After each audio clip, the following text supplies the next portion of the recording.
Close your eyes. Tonight, we drift into forgotten stories, soft echoes of divine women who once walked through the temples, deserts, and sacred groves of the ancient world. Their names are half remembered, their symbols carved into stone, their presence lingering like incense in the evening air. As you rest, let the winds of time carry us back to these sacred mothers, sisters and priestesses, guardians of light, keepers of mysteries and voices of tenderness in the old religions of humankind. Their stories are not sharp or hurried, but gentle, like a lullaby that floats across the ages. If these stories bring you peace tonight, you may softly subscribe, so more journeys like this find their way to you. And if you feel called, share in the comments where you are listening from, so we can weave a circle of dreamers across the world. The night is quiet now. The world outside grows still. A soft breath moves through your room like the hush of wind across old stone. You are safe, resting, as your mind drifts into a dream beyond time. Before you lies a doorway, carved not of wood but of memory. It glows faintly, as if lit by moonlight that has been waiting for you. When you step through, you find yourself standing at the edge of an ancient sanctuary. It is a temple long forgotten by the world, yet alive in the silence of eternity. Stone walls rise high and calm around you. Their surfaces are worn smooth by centuries of prayer, as if human devotion has polished them into gentleness. The air carries the scent of dust and incense, soft and sweet. A flame flickers in the distance, steady and patient, like the heartbeat of the place. You are not alone here. You can hear faint voices, women singing softly, though no one stands before you. Their tones weave through the corridors like strands of silk. They do not startle. They soothe, like lullabies sung to the earth itself. These are the whispering temples. Here women once gathered not for themselves, but to become bridges between the mortal and the divine, between silence and sound, between earth and sky. Their voices carried prayers like smoke, rising and dissolving into the endless heavens. The temple stones still remember them, and tonight so will you. You walk slowly forward. Your footsteps echo lightly, as though the floor itself wishes not to disturb the peace. Torches burn with golden glow, their flames bending gently, as if bowing in reverence. Each step feels softer than the last, as if the temple welcomes you into its heart. At the center of the sanctuary, you sense her presence. Not one woman, not one name, but a chorus. 1,000 priestesses across centuries, bound together in spirit. Their whispers fold into one another like waves upon waves, carrying you deeper into calm. Some came here as young maidens, bringing fresh blossoms to the altars. Some came as mothers, offering milk, bread, and the weight of their prayers. Some came as elders, their voices cracked yet strong, guiding others through the darkness of doubt. And though their bodies faded long ago, their devotion lingers, like a perfume that never leaves the air. You drift closer to the altar. It stands tall, carved from white stone. Upon its surface lie simple offerings, bowls of oil, strands of flowers, cups of water drawn from sacred springs. These are not grand treasures, but humble gifts filled with love. The women who placed them did so with steady hearts, believing each petal and drop of water held power when lifted with faith. Above the altar, shadows dance upon the wall. At first they seem like movements of the flame, but as you look longer, you see outlines, figures of women in flowing robes, arms raised gently to the sky. They are not frightening. They are tender, like guardians keeping watch over your sleep. One whispers near your ear. Her words are not in any language you know, yet you understand. They say, "You are held. You are safe. The night is kind." The temple itself seems to breathe with you. With every inhale, the torches brighten. With every exhale, the air cools into stillness. You begin to feel your body lighten, as though the stones beneath you are lifting you into their memory. The priestesses were called vessels, for they carried the voice of the unseen. When the wind moved through the temple doors, they listened and said it was the breath of the gods. When the earth trembled faintly, they heard it as a message of strength. Every sound, every silence became a hymn, and now, lying here in quiet rest, you too become a listener. The creak of wood, the faint hum of your own breath, these are no longer ordinary. They are sacred murmurs, part of the same song that has been sung for thousands of years. Far above, the roof of the temple opens to the sky. Stars glimmer in pools of silver, scattered across the dark like grains of rice spilled upon velvet cloth. The women of the temple believed stars were the watchful eyes of their foremothers. Every twinkle was a gaze of love. Every constellation was a gathering of souls. You rest beneath this sky. The air cools around your skin, wrapping you like a silk veil. A deep calm spreads from your chest outward, as if the universe itself has leaned close, whispering, "All is well."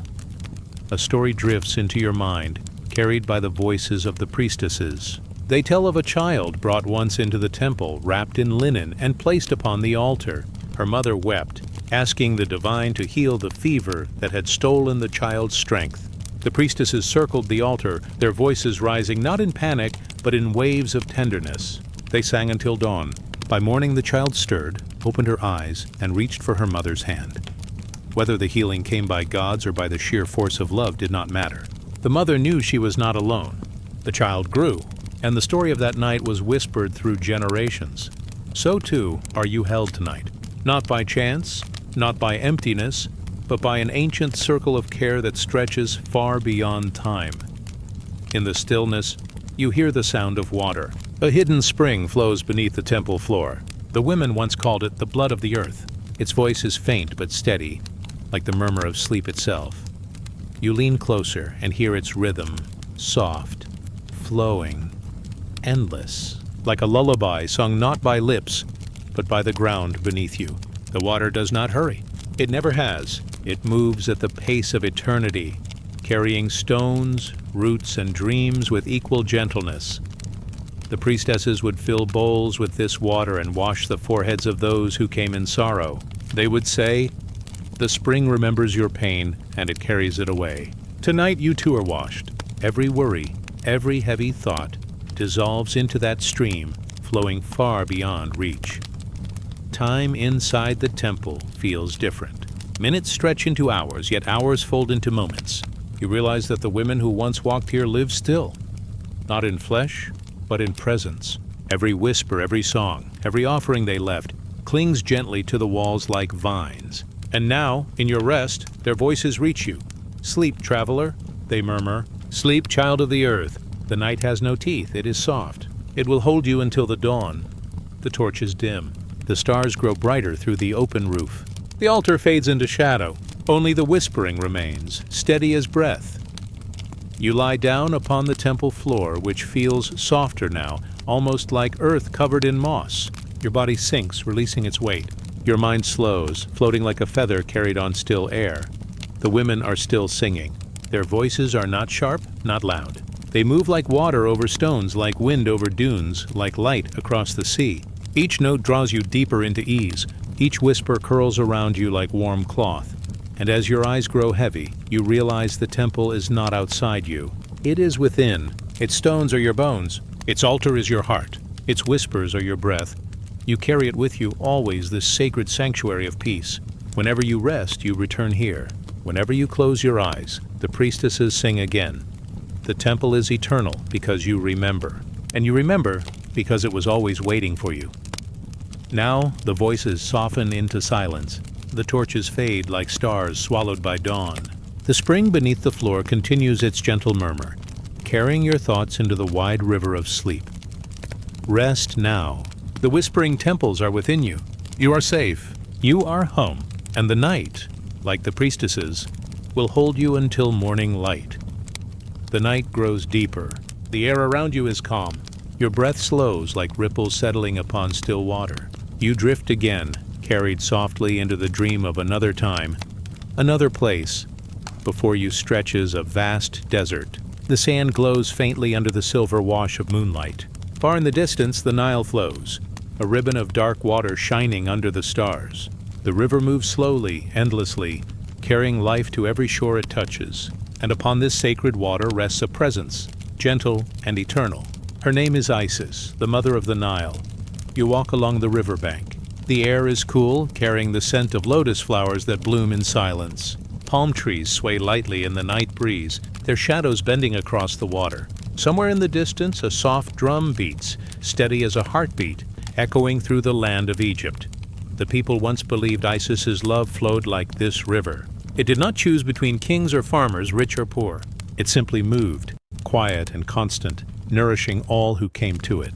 Like the Nile, her arms opened to everyone. She was called the Great Mother, the Comforter, the Healer.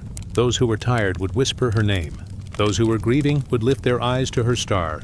And always her presence was near, like the cool shade of a palm in the burning heat of the sun. The Temple of Isis rises beside the river. Its walls glow with torchlight, their carvings etched in shadows. You step closer. Hieroglyphs line the stone, each one telling her story. A sister searching for her lost brother, a mother guiding her son, a goddess weaving life from the fragments of death. Inside, the air is still. Candles flicker gently, their flames bowing as if in reverence. You hear soft chanting, priestesses lifting hymns to her, their voices flowing like water. The sound is slow, calm, without haste. It is less a song and more a breath, a current that carries the heart toward peace. In the center of the temple stands her image, not harsh, not frightening. Her face is tender, her eyes deep pools of kindness. Upon her head rests the throne-shaped crown, symbol of her power to guide and hold. In her arms she carries a child, the young Horus, who would one day become a god king. But in this moment, he is only a child, resting in his mother's care. The stone figure seems alive in the firelight. Her gaze meets yours, not with command, but with welcome. She whispers, though her lips do not move. The whisper is soft, yet you hear it clearly. You are safe. You are loved. Rest here, as the river rests in the arms of the sea.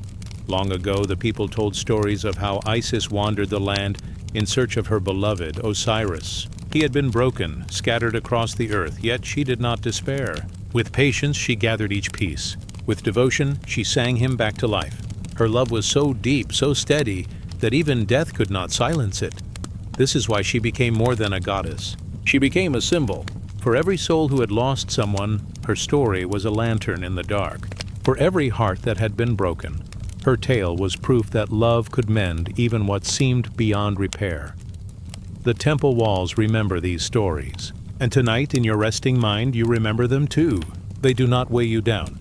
They hold you gently, like cool water cupped in the palm. Outside, the Nile glimmers. Its surface reflects the stars, each one like a tear that has turned into light.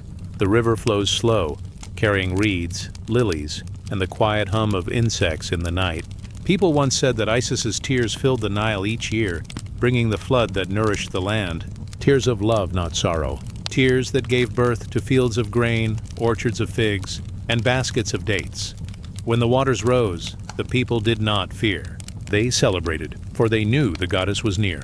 Her tears were gifts flowing with life, and so even grief, in her embrace, became a blessing.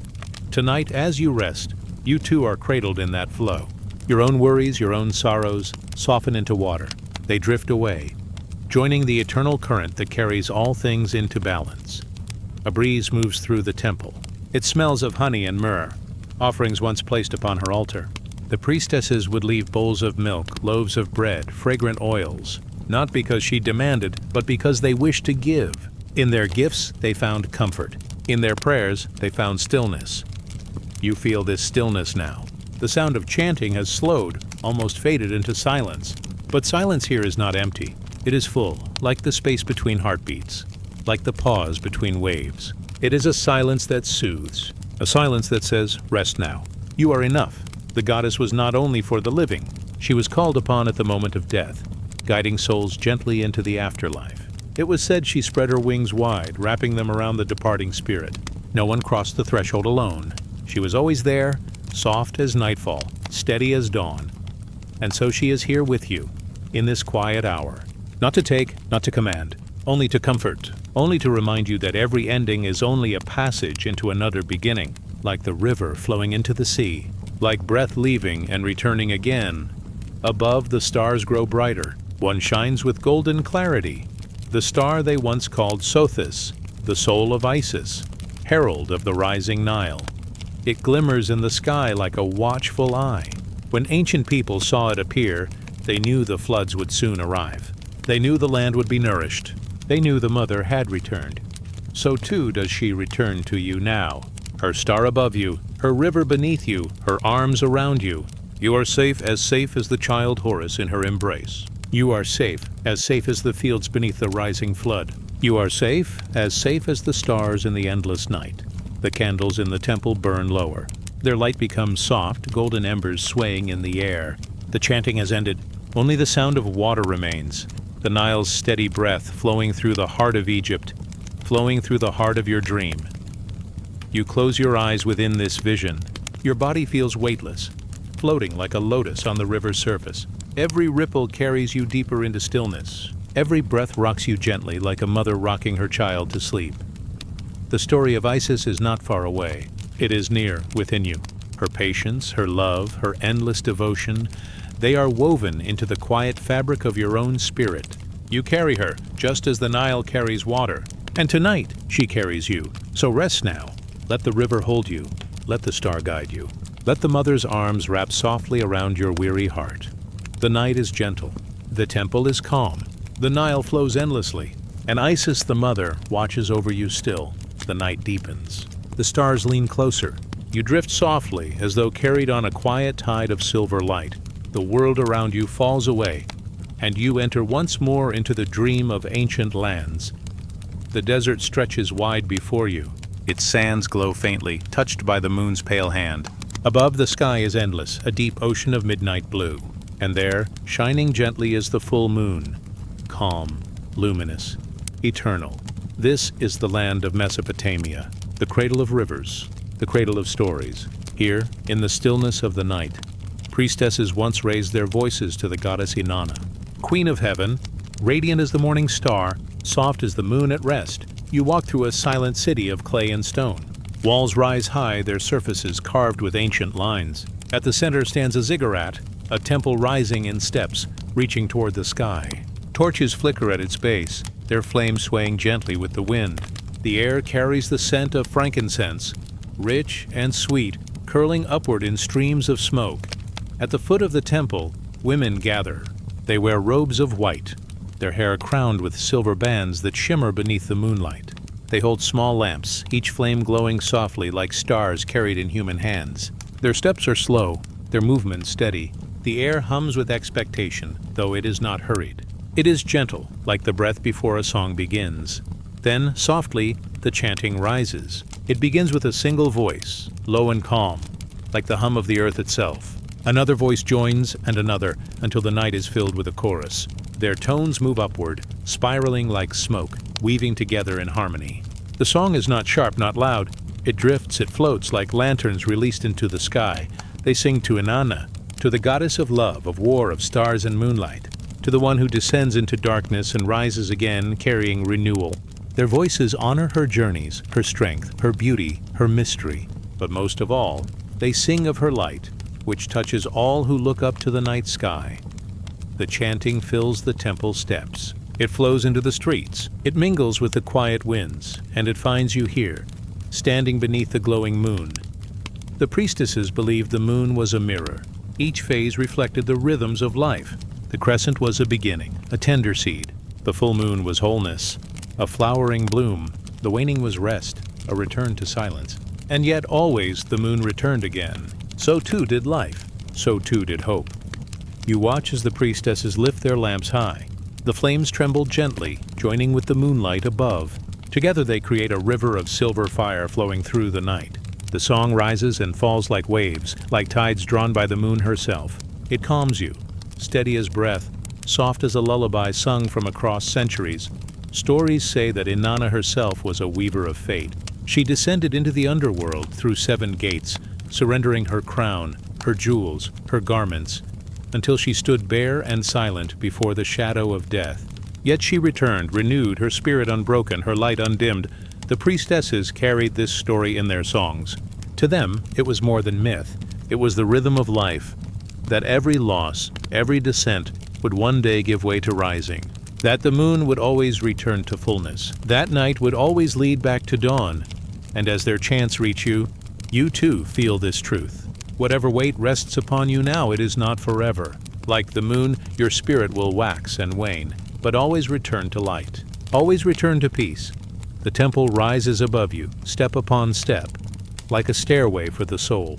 At its peak, offerings have been placed, bowls of milk, figs, dates, honey. The sweetness of these gifts drifts through the air. The priestesses bow their heads, hands raised softly to the sky.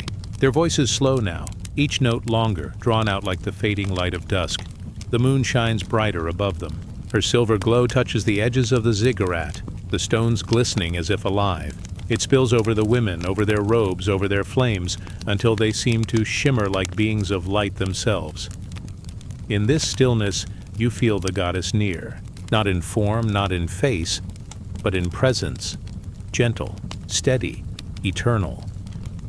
You close your eyes within the vision, and even then the chant continues, echoing inside you. It does not ask you to rise, to fight, to strive. It only asks you to rest, to trust, to allow the night to cradle you, like the moon cradles the earth, like the priestesses cradle their lamps in the dark. Your breath matches their rhythm. Inhale, soft and slow. Exhale, even softer. Each breath a wave, each wave a lullaby. They say Inanna's voice was like the call of doves at dawn. They say her presence could calm storms and awaken fields. But in this moment, her voice is the chant of the priestesses. Her presence is the moon above you. Her gift is the quiet that enters your heart. The song begins to fade now. The lamps are lowered. The flames are dimmed. The priestesses move into silence, their robes trailing softly across the stone. Only the moon remains watching from above. Her light pours gently into the temple, filling every corner, every heart. It touches you too, soft upon your skin, soft upon your spirit. The desert is quiet once more. The river of voices has become a memory, still flowing inside you. The air is cool, the sands are calm, the stars are steady.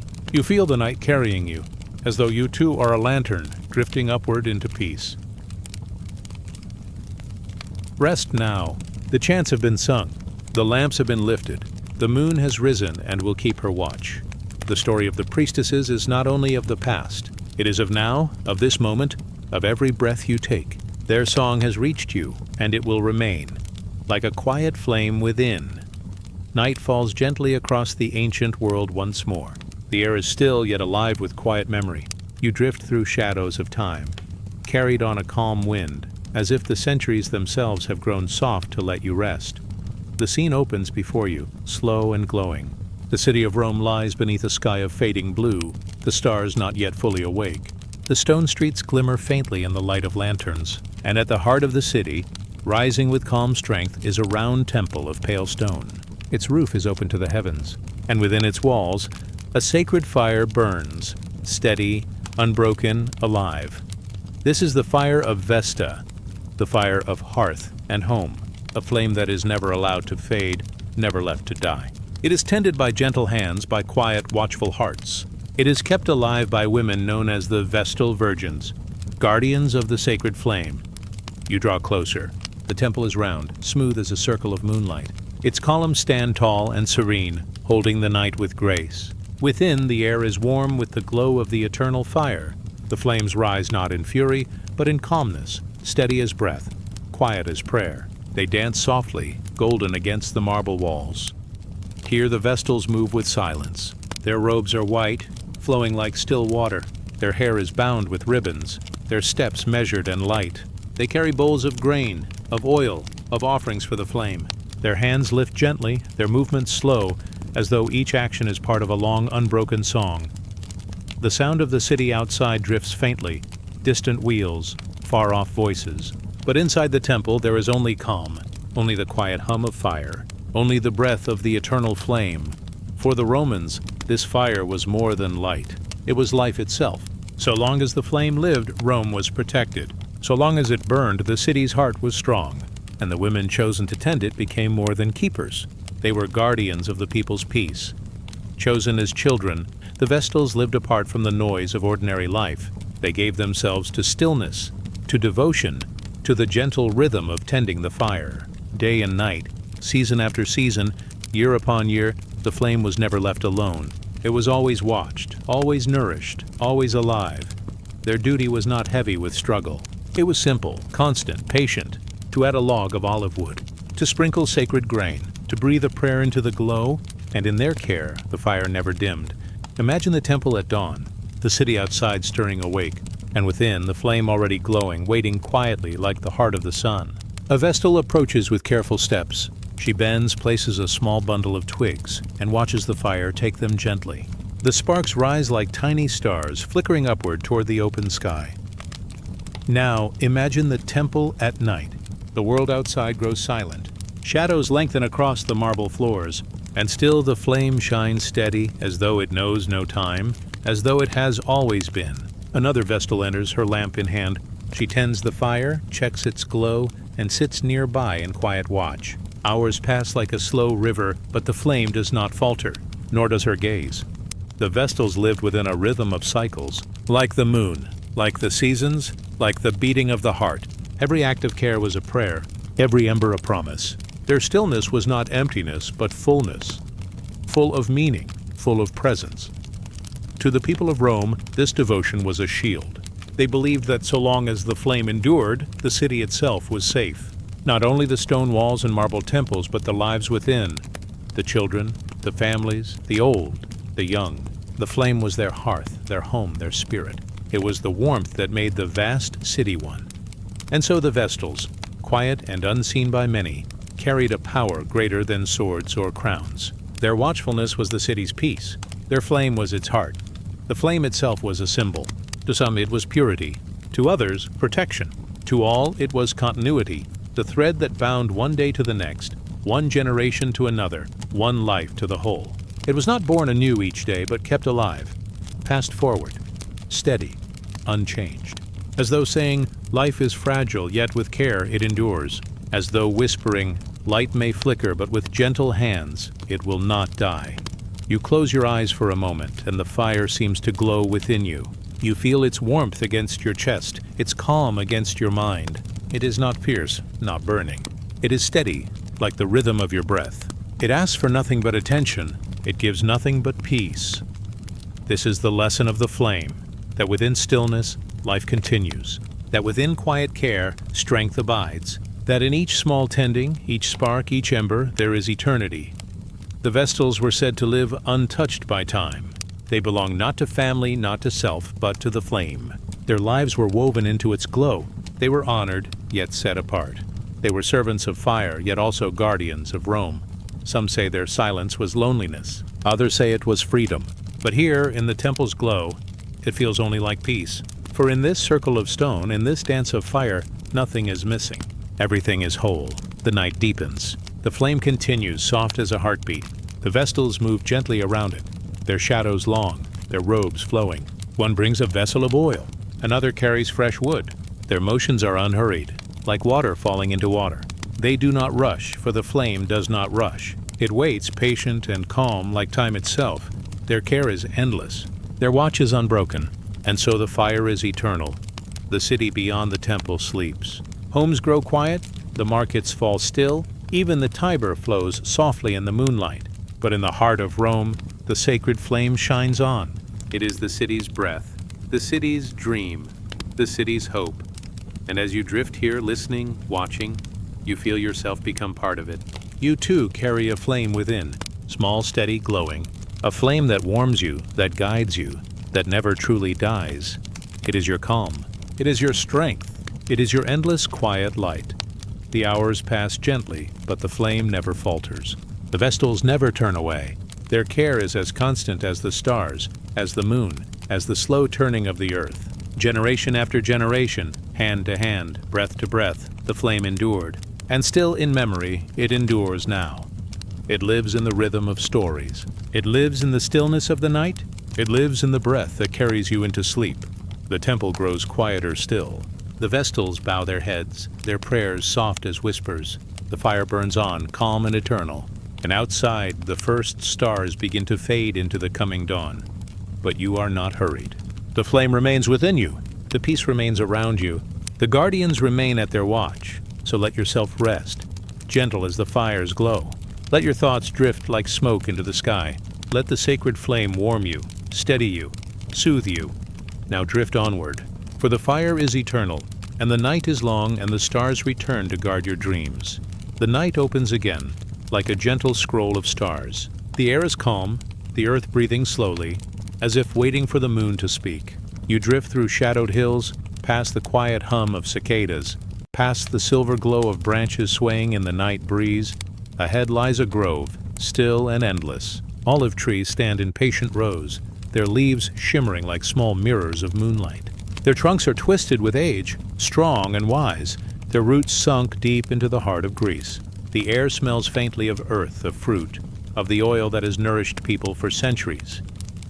In the center of this grove rises a temple, simple, white, and serene. The marble is worn smooth by the hands of time. At its steps, torches flicker softly, golden against the dark blue night, and within gentle voices rise, soft as falling rain. They belong to the daughters of the olive tree, priestesses of Athena, guardians of wisdom, of craft, of justice. Inside the temple, the air is cool. Columns reach upward like trunks of stone trees, holding the ceiling as the sky holds stars. A statue of Athena glimmers in the torchlight, tall, steady, crowned with a simple helm. She holds no weapon in anger, but a shield that reflects protection, and in her hand an olive branch, green, living, eternal. Around her, the priestesses move with calm grace. Their robes flow like pale rivers. Their feet tread lightly upon the marble floor, as if not to disturb the stillness. Some sit with scrolls in hand, reading softly. Others weave threads upon looms, patterns glowing like constellations drawn into cloth. Each act is not only labor, but devotion. Each stitch, each word, each whisper carries Athena's gift of wisdom. The olive tree was her symbol. It was said that she offered it to the city of Athens, a gift of peace, of nourishment, of unending life. Where its roots reached, the soil became rich. Where its branches spread, shade and comfort followed. Its fruit gave food, its oil gave light, its wood gave warmth. And so, the olive tree was more than plant, it was promise. It was patience, strength, and continuity. The priestesses were called the daughters of this tree, for they carried its spirit in their ways. Their words soothed, like rain falling on dry earth. Their teachings shaped the city, like roots shaping stone. They spoke of poetry, of weaving, of justice, not as lofty ideas, but as gentle truths that could guide a life. Imagine the temple at dawn. The sky softens to pale rose. The first rays of sunlight touch the marble, warming its surface like a hand upon the brow. A priestess steps into the courtyard, carrying a bowl of olive oil. She lights a small lamp, its glow steady, golden as the fruit from which it came. This light is not only flame, it is memory, it is hope, it is wisdom, passed from one hand to another. In the afternoon, children of the city sometimes gather at the temple's steps. They sit in the shade, eyes wide, listening as a priestess recites verses of old poets. Her voice is low even, flowing like a river. The words paint pictures of heroes and gods, but also of kindness, of choices, of the balance between courage and care. The children listen, not with restless hearts, but with quiet calm, as though the olive trees themselves were leaning in to hear. And at night, when the stars awaken, the priestesses weave.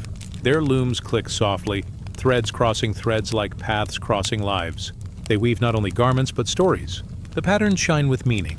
Waves of the sea, wings of owls, spirals of eternity. Each thread carries intention, each knot is prayer. The cloth becomes more than fabric, it becomes remembrance. A gift to the city, a blessing made visible. Wisdom in their care was not loud, it did not command. It whispered, like leaves stirring in the evening wind. It grew slowly, like the olive tree itself, year by year, root by root. They taught that wisdom was patience, that strength was gentleness, that justice was balance. When disputes rose among the people, sometimes they came to the temple for counsel. The priestesses listened, calm as still water. Their words were measured, simple, even as rain falling, and often it was enough. For peace does not always need force. Sometimes it only needs a voice that speaks softly and is heard. The olive tree itself became a silent teacher. Its bark rough, yet its fruit tender. Its roots deep, yet its branches wide. It showed how life could hold both strength and kindness. It showed how to endure storms, yet still offer shade. It showed that to give, fruit, oil, wood, was not loss, but fullness. And so the daughters of the olive tree carried this lesson into every word, every act, every prayer. Close your eyes, and you may feel yourself beneath that tree. The ground cool beneath you, the branches above whispering in the wind. The air scented with olives, with earth, with time itself. You hear the faint song of priestesses drifting from the temple, rising and falling like the breath of the world. It is a song without hurry, without demand. A song that says, rest, listen, be still. The centuries pass like a river, but the olive tree remains. Its roots cling, its branches stretch, and in memory the priestesses remain as well. Their scrolls may be gone, their looms fallen silent, their voices faded into the air, but their wisdom endures, like the tree that never dies. It lives in stories told by candlelight. It lives in verses read beneath the stars. It lives in the rhythm of the heart, steady as footsteps in the grove. Now the night deepens. The grove grows darker, yet the stars shine brighter overhead. The temple rests in stillness, its torches burning with quiet glow. The priestesses bow their heads in prayer, their voices low and even. The olive trees sway, their silver leaves shimmering like gentle rain.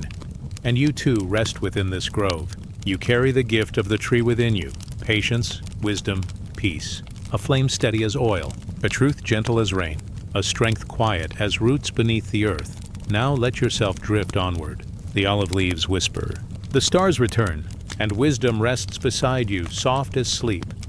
Among the sands of Arabia, women once gathered in sacred groves to honor Alat, the goddess of strength and nurture. Their hymns ripple like mirages across time. Night settles upon the desert like a soft veil. The dunes lie still, their golden waves now muted in silver light. The air is warm, yet touched with a breath of coolness, drifting from unseen valleys. Above, the stars begin their quiet watch, countless lamps glowing across an endless sky. You hear the hush of sand shifting, a sound like the sigh of ancient memory. The world is wide, and yet it feels tender, as though cradling all who rest upon it. In the heart of this desert, there once stood a grove. Palm trees rose from the earth like guardians, their leaves whispering in the evening wind. At their center burned a small, eternal flame, tended with care by women who walked in silence, their steps steady, their robes flowing like water. This was the sanctuary of Alat, the great goddess whose name echoed across sands and centuries. She was known as Mother, as Protector, as strength itself clothed in gentleness. Her spirit lingered in the branches, in the fire, and in the beating hearts of those who sang for her. The women gathered not in haste, but in rhythm with the stars. When the moon rose, round and luminous, they began to walk from their tents, from their villages, from distant valleys. Each carried something simple, an offering of dates, a cup of milk, or a vessel of water drawn from a deep well. These gifts were placed upon smooth stones beneath the trees, where the goddess was honored. Their hands, though calloused from labor, moved with grace. Their voices, though soft, rose together in harmony, weaving threads of song into the night air. Their hymns were gentle as rain falling on thirsty soil. They spoke of shelter in storms, of cool shade in the heat of summer, of the strength of a mother carrying her child. Each note drifted upward, like a prayer not spoken but sung, joining the winds that circled above the palms. It is said that when their voices rose, the desert itself seemed to hush, listening. The dunes leaned closer. The stars flickered brighter. Even the animals, resting in their burrows, stirred as though soothed by the music of devotion. Alat was honored not only as a goddess of nurture, but as one of balance. She was the firmness of stone and the softness of sand. She was the hand that guides and the embrace that comforts. To the women she was both mirror and companion, teaching them that strength is not hardness alone, but the courage to care, to endure, and to give. When they wove their mats, they whispered her name. When they poured water for the thirsty, they felt her presence. And when they sang beneath the moon, they believed she sang through them.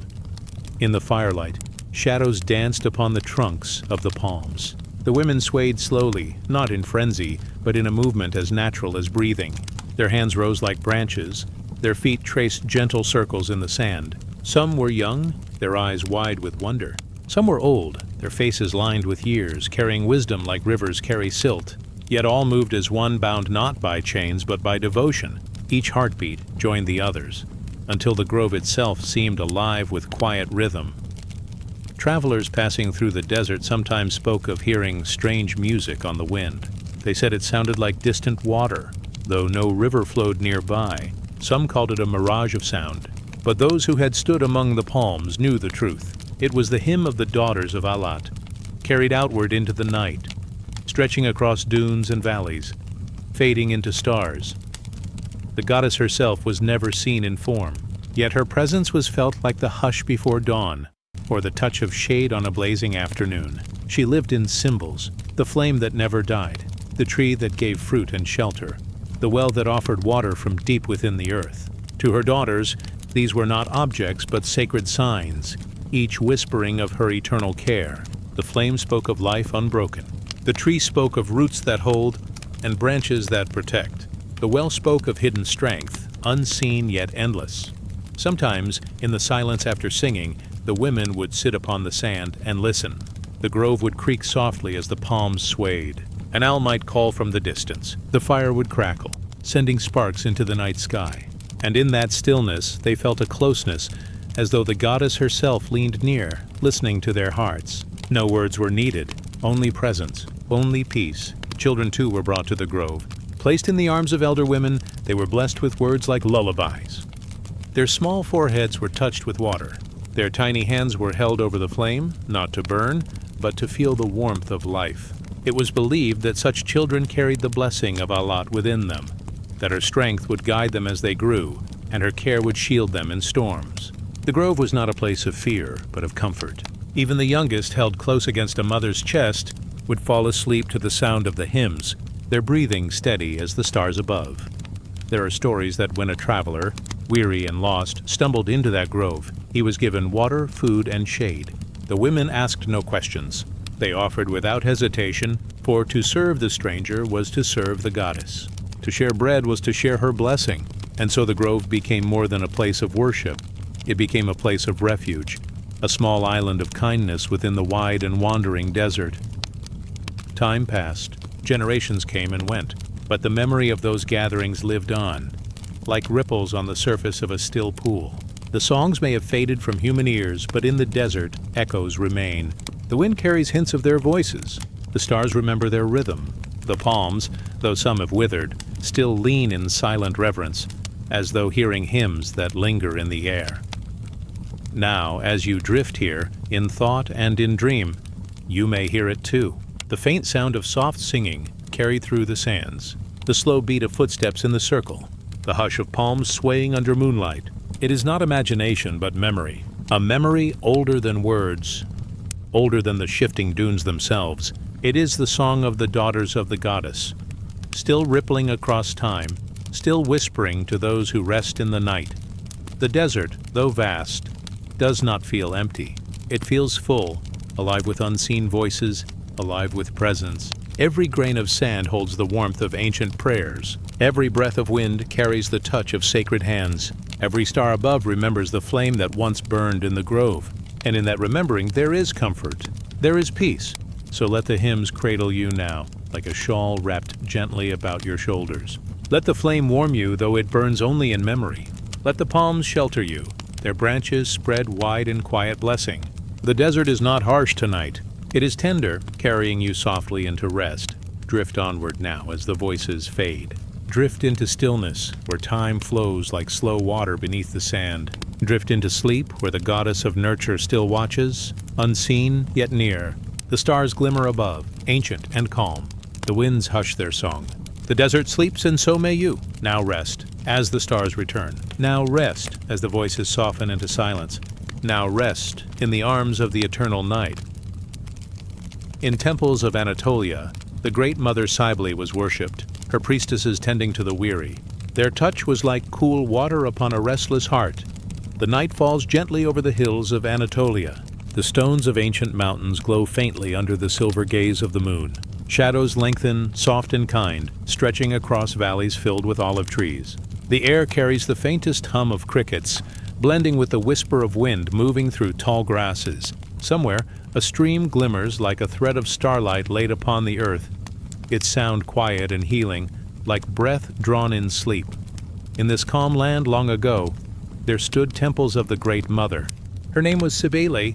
She was not distant, not cold. She was close, like the ground beneath bare feet, like the air filling every chest. To her children, she was the living earth itself, the mother of roots and rivers, the keeper of beasts and birds, the one whose arms circled mountains and seas. And in her temples, her daughters, the healing mothers, kept watch. The temples rose like sanctuaries of stone, but they were softened by life. Vines curled along their walls. Flowers bloomed in shaded courtyards. Water spilled gently from carved basins, feeding pools where lilies floated. At the heart of each temple burned a flame, tended with quiet care. It was said the flame was the breath of the mother herself, steady, enduring, unbroken. The healing mothers moved through these spaces like gentle winds. They wore robes the color of earth and sky, soft browns, deep greens, quiet blues. Their footsteps echoed like falling petals. They carried bowls of water drawn from sacred springs. They carried herbs gathered at dawn, each leaf kissed with dew. And when the weary came, those burdened by sorrow or sickness, the priestesses welcomed them with open hands. No door was closed to the traveler. No voice was turned away. The temples of the mother were places of rest, where the harshness of the world faded like dust in the wind. The healing mothers would guide the tired into cool chambers where lamps glowed softly. They would wash the dust from aching feet. They would place hands upon shoulders, not with power, but with tenderness. Their touch was like the first drop of rain upon parched earth. It was said that many who came heavy with grief left lighter, as though their burdens had melted into the silence of the temple walls. Their rituals were simple, yet filled with care. Bowls of fragrant oils were warmed in the flame. Hands traced circles across weary brows. Herbs were ground into powders and steeped in steaming cups, their scent filling the air with sweetness. Songs were hummed, low and steady like the heartbeat of the earth. The sound flowed not as music to stir, but as sound to soothe. Every note, every gesture, every word was like cool water poured upon restless hearts. The mother herself was seen in every act of kindness. She was present in the stillness of the courtyard pool. She was present in the pulse of the drums, soft and slow, that marked the rhythm of healing songs. She was present in the eyes of the priestesses, calm and unafraid, reflecting the strength of mountains. To those who came seeking peace, it seemed as if Cybele herself bent down to cradle them. Her presence felt in the warmth of the hearth, the fragrance of herbs, the whisper of wind through open doors. At night, when the flame flickered low and the moon stood high, the healing mothers would gather. They formed circles around the sacred fire. Some carried small drums, others carried strings that hummed with gentle resonance. Together, they sang to the Mother of all, their voices blending in tones both deep and soft. The songs were not for grandeur, not for praise alone. They were offerings of gratitude, songs of tenderness, like children singing to a mother's ear. The sound carried outward. Travelers resting beneath olive trees heard it faintly and felt calm. Animals sleeping in the fields stirred, then settled. Even the rivers, it seemed, flowed more quietly, as though listening. The music spread across hills and valleys like mist, touching every heart that lay open to it. The healing mothers believed that pain was not an enemy, but a shadow longing for light. They did not curse it. They did not fight it. They soothed it, like a mother placing her hand upon a frightened child. Their words were simple. Rest, breathe, you are held. And with those words, the weary felt themselves soften, like clay in gentle hands. There are stories of those who traveled great distances just to sit within the mother's temple. Warriors broken by battle laid down their weapons at the gates and found peace in the sound of flowing water. Women carrying heavy sorrow found comfort in the arms of priestesses who rocked them as though rocking the earth itself.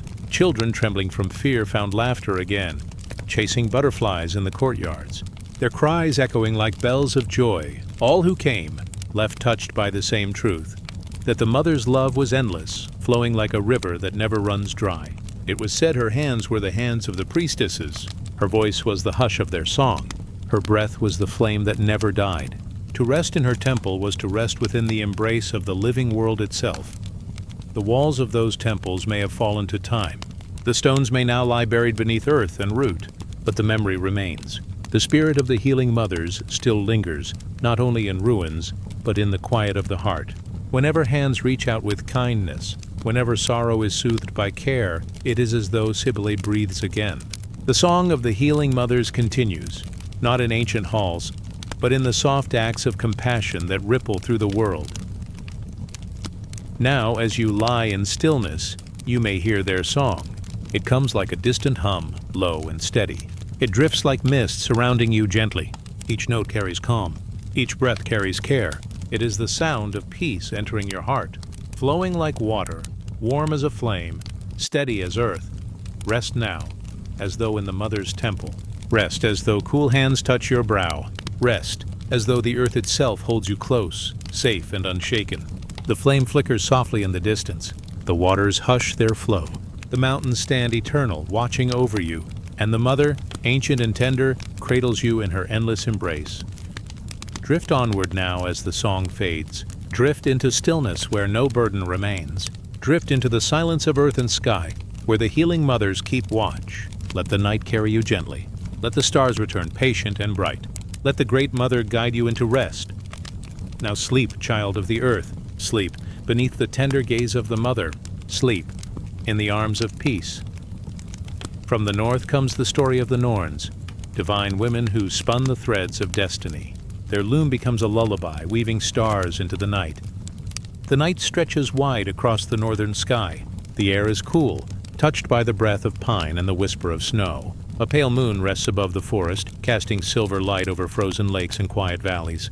The stars shimmer faintly as if sewn into the dark fabric of heaven by unseen hands. In this stillness, the sound of the loom begins. It is a gentle rhythm, soft and patient.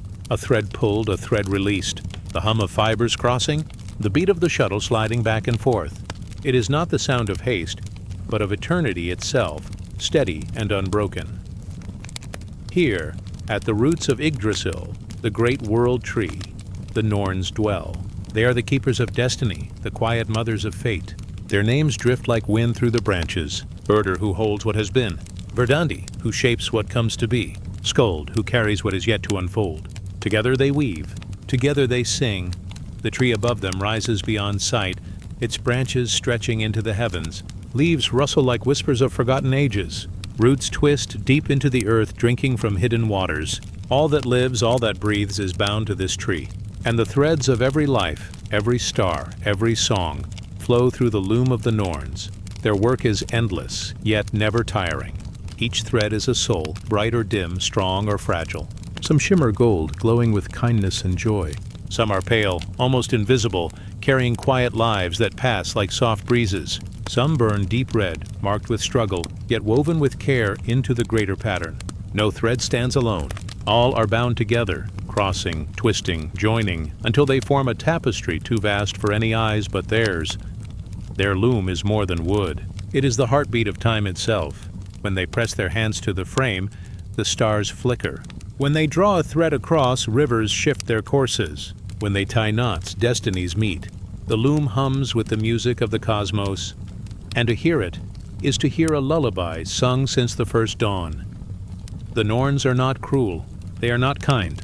They are steady, like the turning of seasons, like the rising of the sun, like the fall of snow upon silent fields. They do not judge the threads they weave. They place each one with the same quiet care, knowing that together they form a whole far greater than any single line. Those who sought the Norns would come in silence. Kings and wanderers, mothers and warriors, all approached the tree with reverence. Some asked of their future. Some asked if sorrow would pass. Some simply wished to hear the sound of the loom, to feel that their life was held by something greater than themselves. The Norns rarely spoke. Instead, they let the threads answer. A shimmer might give hope. A knot might reveal hardship. Yet always the tapestry was balanced. Stories tell that even the gods themselves bowed before the loom. For the Norns wove not only the lives of mortals, but the paths of gods, the rise and fall of empires, the cycles of stars. Their weaving was not bound to time as mortals knew it. The past, the present, the yet to come, all lay upon their laps, strands in their hands, flowing together like rivers into sea. Imagine now the sound of their song. It is low, almost a hum, carrying across the roots of the world tree. It rises like mist, slow and steady, wrapping itself around every branch, every leaf. The song does not tell of endings or beginnings. It simply tells of being. A song to cradle the restless. A song to remind all that nothing is alone. The stars themselves seem to sway to it, twinkling like beads upon an endless thread. If you listen, you may hear the loom. Its rhythm is like a heartbeat, patient and calm. Pull, release, pull, release. The sound settles within you, aligning with your breath, carrying you deeper into stillness. The Norns work as you rest, Your thread, too, lies upon their loom. It shines in its own way, unique, unrepeatable. It crosses others, touching lives you may never see, weaving patterns beyond your knowing. You are part of something vast, something endless. You are never separate, never lost. Always woven, always held. At the foot of Yggdrasil, the roots curl around pools of sacred water. Here, the Norns dip their hands, wetting their fingers before touching the threads. The water is memory itself, flowing with the stories of all who have lived. Each drop holds the echo of laughter, the trace of tears, the breath of prayers long since spoken. When the Norns lift the water to the loom, it glimmers, and new stars appear in the night sky above. And so the sky fills, slowly, gently, endlessly. Stars as lanterns, stars as seeds, stars as dreams that never fade. Every twinkle above is a reminder of a thread woven below, a life bound to the great tapestry. As the night deepens, their song softens. The loom hums more quietly, its rhythm like the distant hush of waves. The roots of the tree seem to breathe. The stars above seem to dim, as though closing their eyes in rest. And the Norns, keepers of fate, continue their weaving, unbroken, eternal. Now, let the sound of their loom cradle you. Let the song of the Norns wrap around your heart. You are a thread, shining and steady, woven into a fabric that will never unravel. The world holds you. The tree holds you. The mothers of fate hold you. Drift onward now, as the loom whispers. Drift into stillness, as the threads of night enfold you. Drift into the silence where stars are woven, patient and bright. Now rest as the Norns keep watch. Now sleep as the stars return. In the early days of Buddhism, laywomen and nuns gathered in stillness, voices soft, praising compassion. Their presence was a gentle light guiding seekers toward peace. The night has deepened. The air is quiet. Somewhere in the distance, a single bell rings, slow and low, fading into silence. The moon rests high above, bathing the earth in pale silver light. Shadows fall long and soft, stretched across still ground. A breeze moves gently, carrying the fragrance of earth, of grass, of blossoms opening in the dark. And here, in this timeless night, a tree rises, the Bodhi tree. Its branches spread wide like arms offering shelter. Leaves shimmer faintly in the moonlight, trembling with the quiet breath of wind. The roots press deep into the earth, strong and unmoving, as if they have known the soil for countless ages. It is beneath this tree that peace has bloomed, where the awakened one once sat in silence, and the world itself seemed to pause in reverence. Now, the tree is alive not only with stillness, but with song. At its base, women gather. Laywomen wrapped in simple robes, nuns, heads shaved, eyes calm. Their voices rise, soft as flowing water, chanting in unison. The sound is not loud, not sharp. It is tender, like a lullaby carried on the night air. The chants speak of compassion, of kindness that spreads like light, of patience that holds steady like the earth, of love that asks nothing yet gives everything. Their voices weave together, no single one louder than another, each blending into the whole until it is as if the tree itself is singing. The Bodhi tree listens. Its leaves rustle in rhythm with the voices. The ground seems to hum, carrying the vibration of the chants into its roots. The stars above shimmer gently, as though bowing to the song. Even the moon seems softer, cloaked in their devotion. These women, humble in their gathering, carry a strength deeper than stone. For in their voices is the reminder that awakening is not only for sages or kings, but for all who turn inward with love. They are the keepers of quiet flame, guiding the path not with commands or power, but with presence, with softness, with devotion. Their songs drift like incense. Some verses speak of release, of letting go of the heavy burdens carried by the heart. Others praise compassion, the gentle hand that soothes sorrow, the open arms that welcome the weary. Still others speak of impermanence, the river of time that carries all things, not to bring fear, but to bring peace, for nothing need be clung to. One voice begins, low and steady, like the opening of dawn. Another follows, higher, like the flight of a bird across the sky. Soon, many voices flow together, a river of sound. The chants move in slow circles, rising, falling, returning again, until the mind forgets where they begin and where they end. They are endless, like breath itself. The night listens. The earth listens. And you too drift in their sound. Your breath aligns with the rhythm. Inhale, like the gathering of their voices. Exhale, like the release of their song. Your heart quiets, your mind softens. Long ago, these songs were not written in books. They lived in memory, carried from mouth to mouth, heart to heart. Mothers sang them to children. Nuns taught them to the young who wished to learn the way of peace. They spread not with force, but with gentleness, until villages far away heard echoes of the same words beneath their own night skies. The women beneath the tree do not sing for glory. They do not sing for recognition. They sing because it is their way of honoring the truth. Each chant is like a candle lit in the dark. One flame is small, but together they form a glow that cannot be hidden. The Bodhi tree itself seems bathed in this glow, its trunk golden, its leaves luminous. Their voices do not rise sharply. They do not demand attention. They float like lotus petals carried on a pond. Each word is a petal, each breath a ripple. Together they form a still pond of sound, endless and calm. Imagine sitting at the edge of this gathering. The ground is cool beneath you. The air smells faintly of jasmine and sandalwood. The moonlight falls upon your closed eyes. The chant surrounds you, steady and soft until it feels as if you are not separate from it, but part of it. Your breath becomes the chant. Your heart becomes the chant. Your silence becomes the chant. In their voices, you hear more than words. You hear the hush of the forest at night. You hear the distant rush of rivers that have flowed for ages. You hear the laughter of children, the comfort of mothers, the quiet prayers of the forgotten, all of it, bound together in the soft circle of their sound. And so, beneath the Bodhi tree, time slows. The past, the present, and the future seem to dissolve, leaving only this moment, only this song. The women do not notice the passing of hours. They do not count the length of their chanting. They are simply present, like the stars, like the moon, like the stillness of the earth. Even the awakened one, long gone into the ages, seems near, not in form, not in body, but in the essence carried by their voices. It is as though the truth he touched beneath this very tree still lingers, carried forward not by monuments or empires, but by these gentle voices, steady as flowing water. Their chant deepens, then softens, then fades to a hum. The sound rests like a blanket over the night. The Bodhi tree sighs through its leaves. A quiet falls, more tender than silence. The women sit in stillness, hands folded, eyes closed, hearts steady. Their presence alone is song enough. The night holds them, and holds you as well. You feel yourself a part of their circle, safe beneath the branches, bathed in moonlight, carried by song.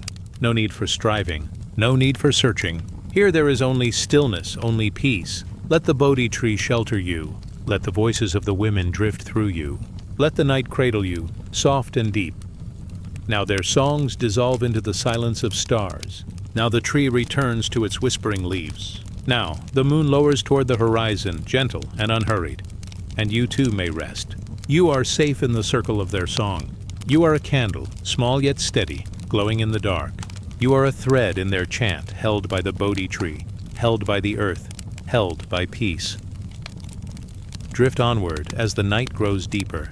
Drift into the silence that follows the song. Drift into sleep as the stars return. In ancient India, temple dancers offered movement as prayer. Their steps, slow and tender, became offerings of devotion, like petals falling into holy rivers. The night opens softly. The sky is calm, brushed with silver light. Stars scatter across the heavens, each one a quiet flame. The moon rests above, serene and round, bathing the earth in gentle glow. In the stillness of this night, the temple waits. Stone walls breathe the coolness of ages. Carvings of gods and goddesses sleep upon its pillars. The air carries faint scents of sandalwood and rose, drifting from incense left to smolder. Within, a lamp flickers, its flame bending with the breath of silence. Here the Devadasis gather, daughters of devotion, women of movement and song. Their steps are prayers, their gestures offerings, their eyes soft with reverence. They do not speak, for words are not needed. Instead, their bodies tell stories older than memory. The hall is dim, only the lamp, only the moon spilling through high windows, gives light. Yet this is enough. The shadows become part of the dance, as much as the gleam of jewels, the softness of skin, the rustle of fabric. Each dancer carries the temple's breath within her.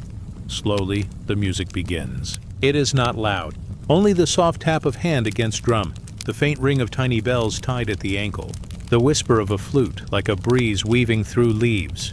The sound is gentle, unhurried, like a heartbeat in meditation. One dancer steps forward. Her feet kiss the stone floor. Her ankles glimmer with bells, each step releasing a silver chime. Her hands rise, delicate, shaping the air as though cradling invisible blossoms.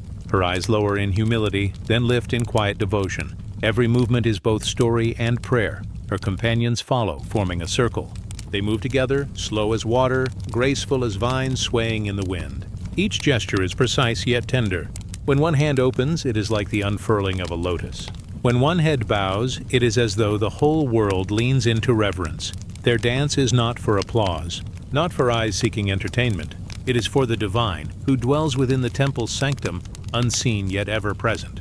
Their steps are offerings, as sacred as flowers laid at the altar, as holy as oil poured into flame. The gods do not need their dance, yet the offering is made, for in giving, the dancers themselves are blessed. The Devadasis move in patterns like weaving threads. One steps outward, another inward. Their hands cross, their eyes meet, then drift away again. The circle widens, then narrows, like the breath of the temple itself. It is as though time bends around them, flowing with their rhythm, pausing with their stillness. Outside, the world sleeps. Birds rest within their nests. The village is quiet, save for the distant call of a night animal. But here in the temple, the night is awake with devotion. Every flick of wrist, every step upon stone, every chime of the ankle bells is alive with prayer. The dance tells stories of gods who walked the earth, of rivers that flowed from heaven to bless the land, of lovers separated and reunited, of battles not of swords, but of hearts longing for truth. Yet even as the stories unfold, the message is simple. All movement returns to stillness. All longing returns to love. All dance returns to silence. The dancers' faces glow in the lamplight, eyes half closed, lips softened in serenity. They do not rush. Each motion is deliberate, stretched like a breath held in still air. A hand extends outward, palm open, offering invisible gifts to the unseen divine. A foot rises, pauses, lowers, as though pressing a blessing into the floor itself. The circle continues. Steps glide, bells shimmer, flute sighs. The air thickens with devotion, until even the shadows seem to bow. For a moment, all is still. The dancers freeze in perfect poise, hands raised like lotus blooms, eyes lowered, feet rooted like trees. The silence is deep, full of unspoken prayer. It lingers, long and soft, before motion begins again. Their dance becomes slower now. Each step is heavy with offering. Each gesture is tender, as though touching something fragile. It is not performance, but surrender, the giving of self into the arms of the sacred. The temple accepts their gift, as the river accepts petals, carrying them into eternity. The music fades. Only the soft bells remain, chiming faintly with each step, then falling silent as the dancers come to stillness. They fold their hands, they bow. Their bodies rest in stillness, yet the echo of their movement remains in the air, lingering like incense smoke. The lamp flickers once, then steadies. The moonlight deepens. The carvings upon the walls seem to glow faintly, as though awakened by the devotion they have witnessed. The temple breathes with quiet joy. The Devadasis sit upon the stone floor, eyes closed. Their breathing is even, slow, calm. Though the dance has ended, the prayer continues within their hearts. Each heartbeat is an offering. Each breath is a song. The stillness itself is the final step of their sacred dance. And so the temple rests. And so the night deepens. And so the dance lives on, not in movement, but in the silence it leaves behind. You drift with it. The steps echo in your mind like soft waves. The bells fade into dreamlike whispers. The temple walls grow distant. The moonlight becomes softer still. Let the dance carry you. Let the petals of devotion fall around you. Let the river of stillness take them and take you too. No need for thought. No need for effort. Only rest. Now the dancers close their eyes. Now the temple sleeps. Now the night folds itself gently around you. Rest as the sacred dance becomes silence. Rest as the petals drift upon the river. Rest as the stars return. High in the mountains, women carried offerings to Pachamama, the Earth Mother. With each prayer, they sowed peace into the soil, teaching the world to rest in her arms. The mountains rise slowly into the night sky. Their peaks are veiled with soft clouds, silver under the light of the moon. Snow crowns their heights, glistening faintly, like a necklace worn by the earth herself. The air is thin here, cool and pure, carrying the scent of stone, grass, and firewood smoke. In this quiet vastness, everything feels sacred. The people of these heights call the land by her true name, Pachamama. She is not distant. She is the very ground beneath their feet, the soil that yields corn, potatoes, and beans. She is the wide sky that embraces stars, the rivers that flow down valleys, the caves where echoes sleep.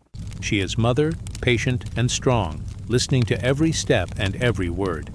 On a soft evening, the women gather upon a high plateau. Their shawls are wrapped close against the chill.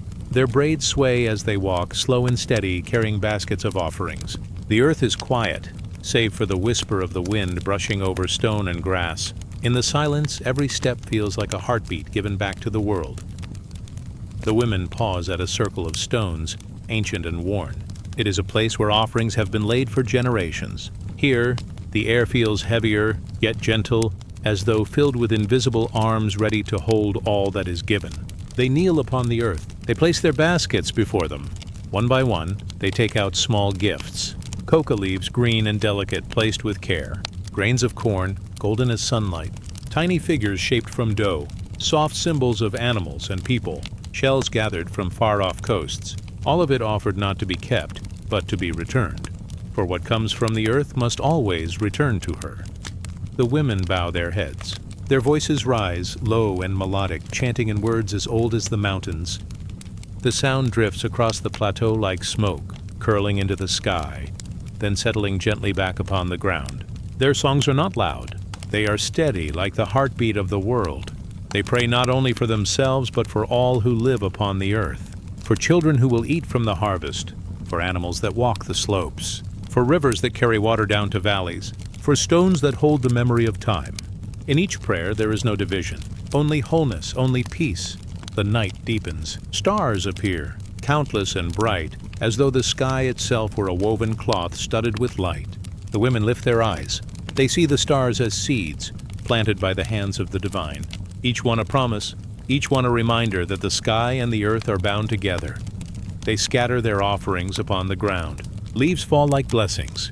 Corn scatters like golden drops of rain. The earth accepts it all silently, tenderly. The soil does not ask for more. She only receives, and in her receiving, she gives back life unending.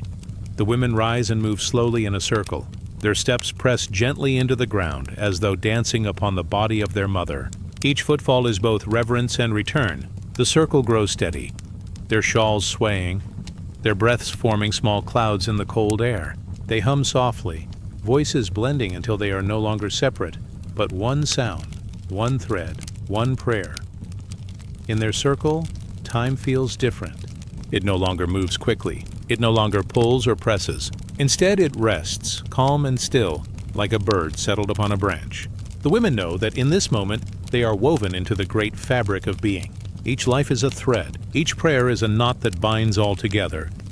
They remember stories told by their elders, stories of Pachamama's patience, how she carries rivers in her lap, how she hides fire within the mountains, how she spreads her cloak of grass and forest for her children to rest upon, and how, when disrespected, she trembles, shaking the ground.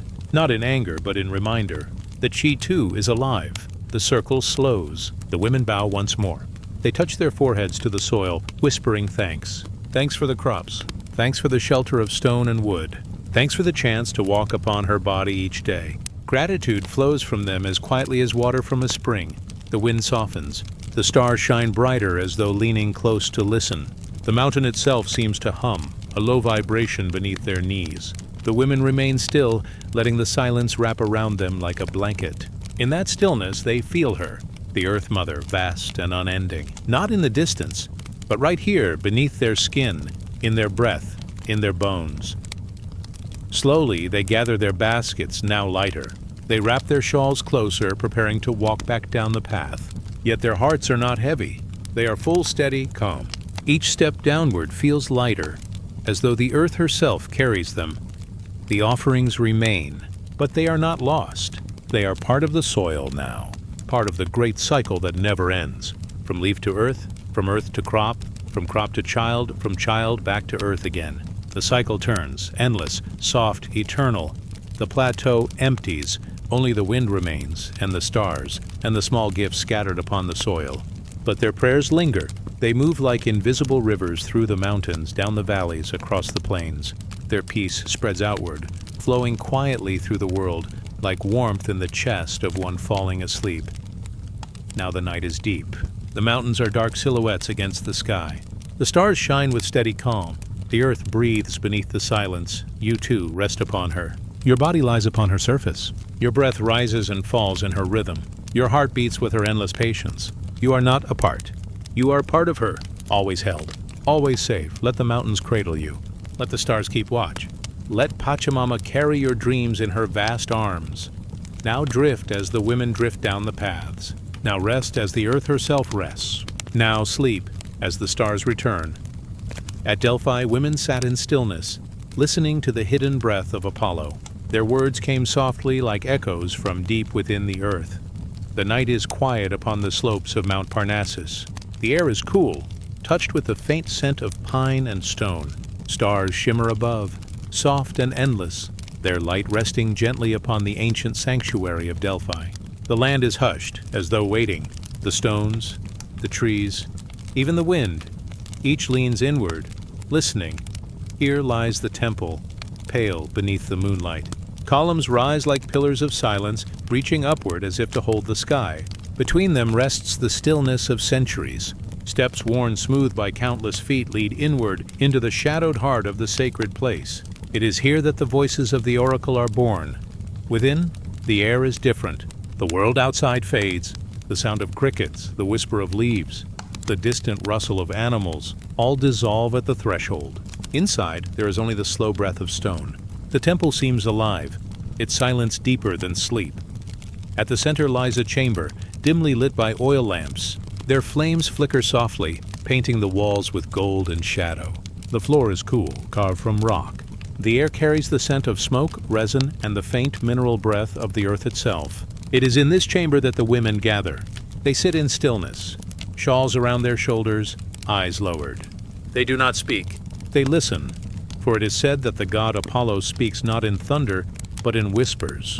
His voice is not a shout carried across valleys, but a current rising from deep within the earth. It moves slowly, like water through stone, like wind through hollow caves.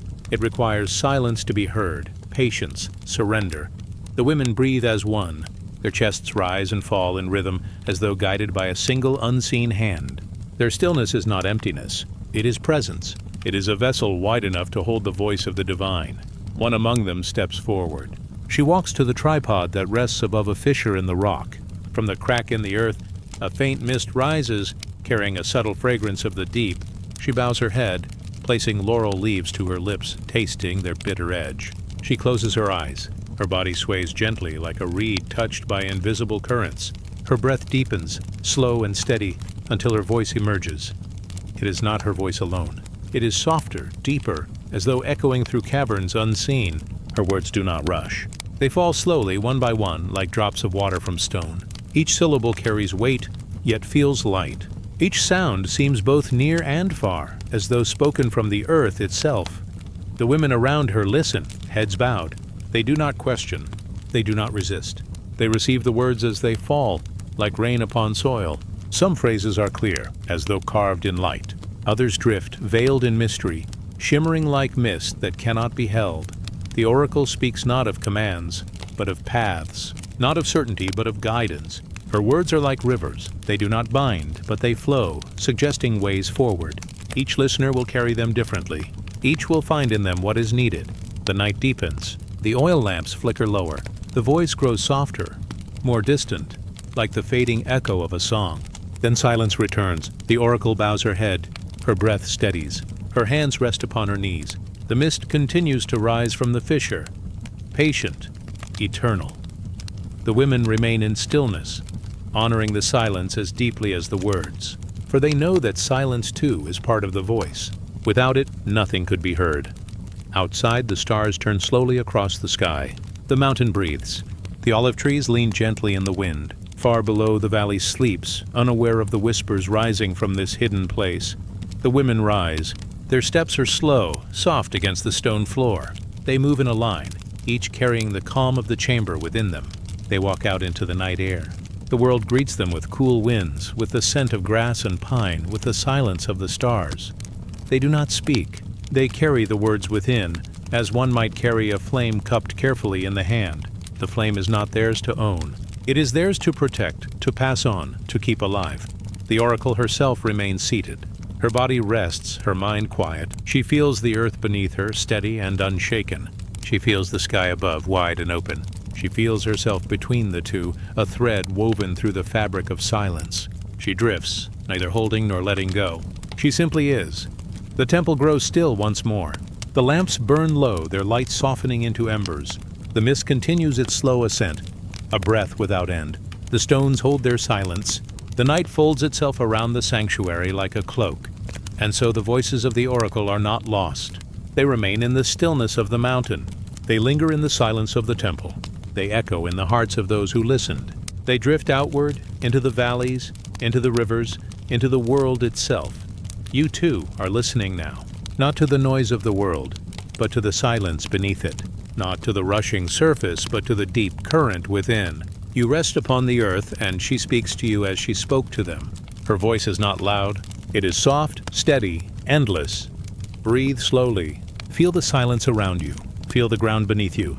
Like the women of Delphi, you are held by the earth, guided by the quiet, carried by the rhythm that never ends. Now let the words drift like echoes. Let the silence deepen. Let your breath soften as the oracle's breath softened.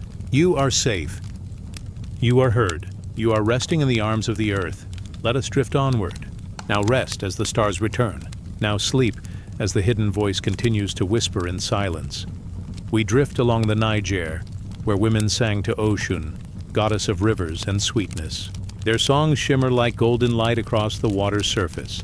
Night settles softly upon the great river. The Niger stretches wide beneath the moon, its waters gleaming like a pathway of silver. The air is warm and tender, carrying the scent of earth, blossoms, and distant wood smoke. Frogs hum their low songs from the marshes, while unseen birds murmur softly in the trees. The river moves unhurried, its current slow and steady, like the breath of the earth herself. Along the banks, fires glow faintly. Women gather in circles, their voices rising and falling in quiet harmony. Their songs are not loud. They float gently, like petals drifting across the water's skin. The sound shimmers, soft and golden, as though the river itself is singing back to them. For these are the songs of Ocean, goddess of the river. She is the spirit of sweetness, of love, of beauty, of life itself flowing ever onward. Her waters carry abundance to the land, feeding the soil, nourishing the people, bringing joy where dryness would dwell. The women sing to her as daughters to a mother, as streams to the sea. Each note is an offering, each word a gift. The night air listens. The trees lean closer. The water trembles with light touched by moon and song together. It is as though the world itself is joining the prayer. Long ago, it is said, Ocean came dancing. She walked beside the rivers, her steps slow and graceful, her hands scattering beauty wherever she passed. From her laughter came sweetness, from her tears came healing. She poured herself into the waters so that every living being might drink and live. Yet Ocean is more than water. She is the golden thread woven through love and gentleness. She is the softness that balances strength, the joy that heals sorrow, the sweetness that makes bitterness fade. When people call her name, they do not only ask for water, they ask for balance. They ask for love. They ask for peace. And so the women sing. Their voices carry not only melody but memory. They sing of their mothers, and their mothers before them. They sing of laughter by the riverside, of hands that plant seeds, of children who splash in the shallow water. Their songs hold the simple rhythm of life itself, flowing, nourishing, never ceasing. A group of women steps closer to the water. Each holds a calabash, round and smooth, filled with honey, flowers, and fruit. The gifts are simple, yet full of care. They lower the calabashes into the current, letting them float upon the river's surface. The water carries them gently, rocking them like cradles, as though Oshun herself is taking them into her embrace. The women bow their heads. The firelight flickers upon their faces. The river reflects the stars above, so that sky and water become one endless mirror.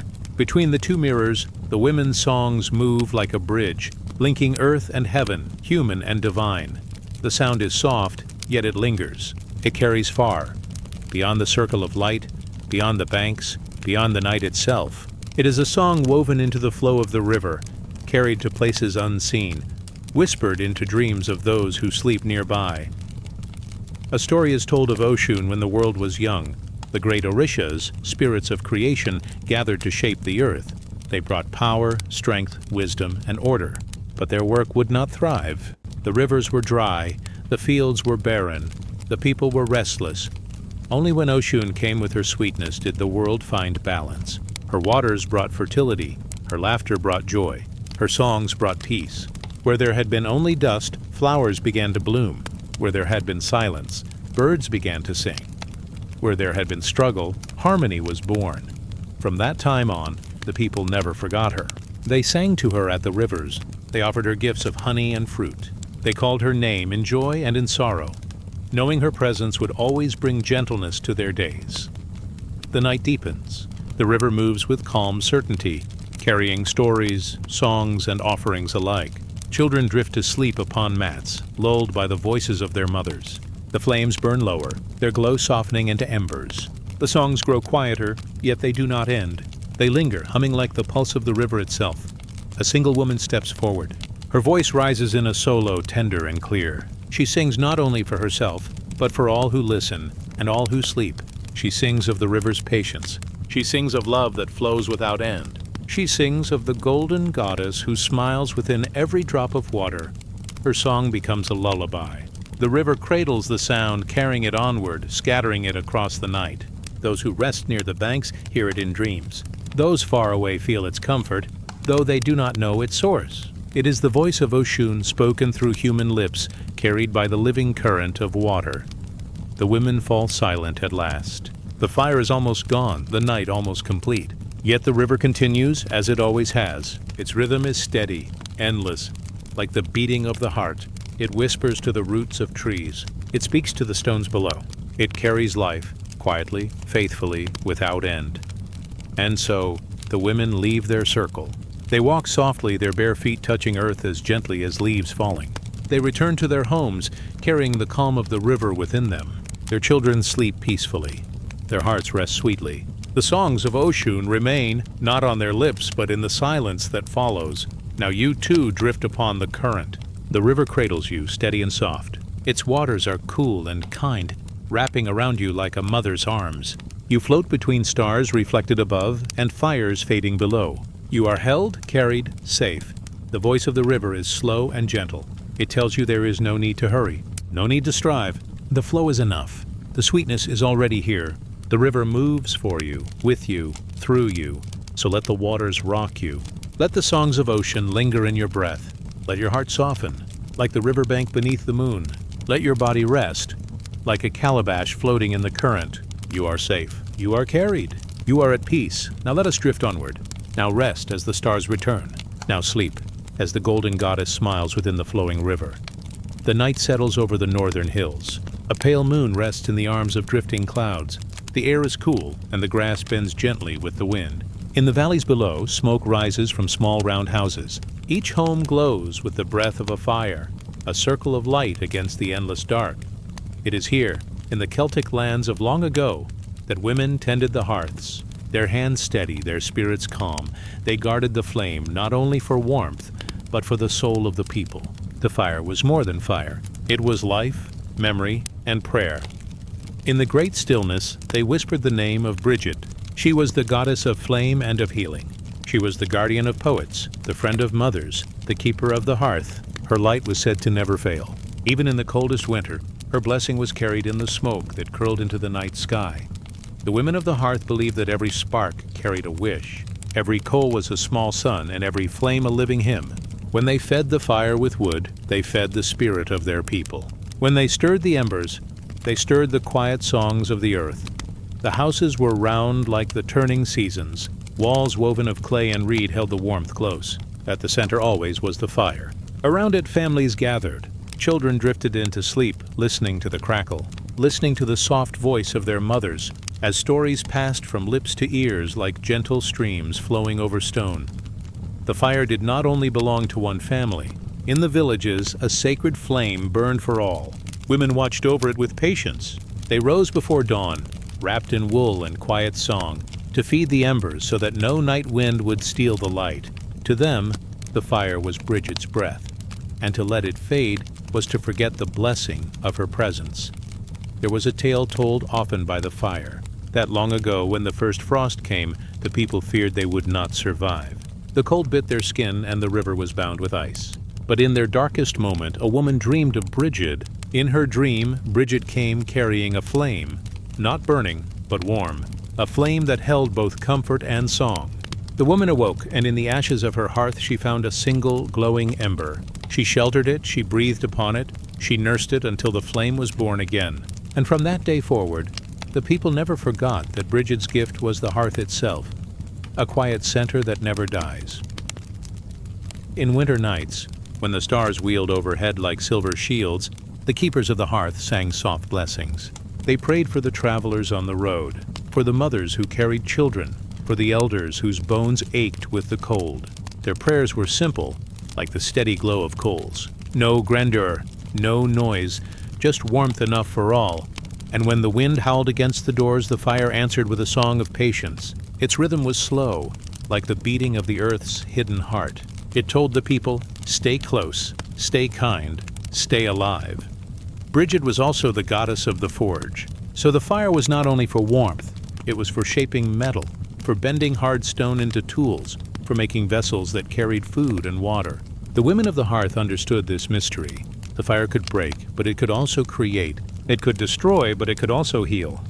And so they honored the flame with care, knowing that balance lived in its heart. In the circle of firelight, poets recited verses. They spoke of rivers that shone in the moonlight, of hills crowned with oak, of spirits that danced in the mists. Children listened with half-shut eyes, their dreams mingling with the words. The women who tended the fire smiled quietly. They knew that memory itself was being kindled. Each story was a spark that might one day guide a wandering soul back home. Outside, the night pressed close. Owls moved silently between branches. The river carried moonlight like silver threads. But inside the hearth circle, time slowed.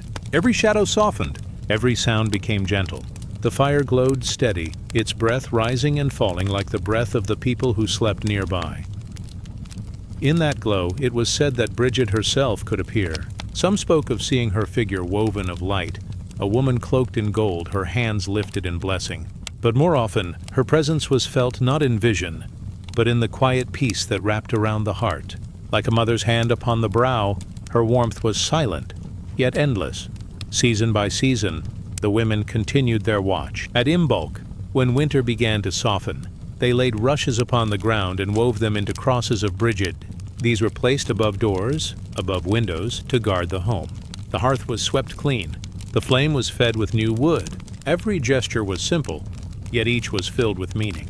For they believed that the smallest act of care was itself a prayer. Even when storms shook the hills, even when wars shadowed the land, the hearth remained a place of stillness, a circle where hands could rest, where voices could soften, where love could gather like light gathering at dawn. Think now of that fire, its slow rhythm, its orange glow, its sparks rising like stars that lift into the night sky and vanish, yet leave warmth behind. The keepers of the hearth did not fear the dark, for they carried the flame within them. Every breath they took, every word they spoke was part of that same eternal fire. And as the night deepened, they knew the truth, that to guard the hearth was to guard life itself. The fire was not only wood, not only smoke, it was memory, it was story, it was love woven into light. Now the houses grow quiet. The last voices fade. The embers still glow, soft and red like a heartbeat resting. Children sleep. Mothers close their eyes. The wind outside softens into a lullaby. All is safe. All is calm. Let us drift onward, carried by the warmth of the hearth. Let us rest as the goddess's blessing moves gently through the night. Now close the eyes of thought. Let the flames dim into silence. The stars return overhead, guiding the way into dreams. The night deepens. The stars unfold across the sky, each one a silver lantern hung in the quiet heavens. The air is soft, the earth is calm. You drift gently into a dream space, where all the stories we have wandered through begin to meet in a single, endless circle. Here, in the stillness, women gather. Mothers, daughters, sisters, priestesses, queens and keepers of hearths, oracles, healers, and river singers, all who have carried light through time, all who have whispered peace into the silence of night. They come from many lands, yet they step toward one another as if they have always known the way. Their feet are quiet upon the earth, their faces calm like moonlit water, and as they arrive, a circle begins to form. See them now. The women of Delphi, whose voices once echoed from deep stone chambers, their words flowing like springs from the heart of the mountain. Their eyes hold the memory of Apollo's breath. But tonight, they are not alone in their temple. They join the circle, placing their hands gently upon the hands beside them. Beside them stand the river mothers of Africa, the singers of Oshun. Their voices shimmer like golden streams, sweetness flowing in every syllable. They carry the warmth of the Niger, its waters alive with blessing. When they sing into the circle, the air itself glows with the gentleness of honey and sunlit ripples, and there are the women of the northern hearths, wrapped in woven wool, their faces touched by firelight. They bring the memory of Brigid, the sacred flame they tended through countless winters. Their circle is steady, their presence warm as embers. They hold the gift of stillness, the reminder that even in darkness, a flame can live forever. Around the circle more arrive, goddesses, mothers, sisters from faraway lands. Isis of the Nile, whose wings once sheltered the lost and the grieving. She steps softly into the gathering, her light like dawn rising over the river's edge. Inanna of the ancient deserts, whose journey into the deep earth taught the world that even in loss, life returns. Her gaze is strong, yet gentle as falling sand. Amaterasu, the shining sun of Japan, emerges with robes of golden light. Once she hid within her cave, and the world grew dark. But here, she shines freely, her radiance touching every face in the circle. The circle widens still. Artemis of the moonlit forests, Kuan Yin of infinite compassion, Demeter who blesses the harvest, and countless more whose names rest upon the lips of time.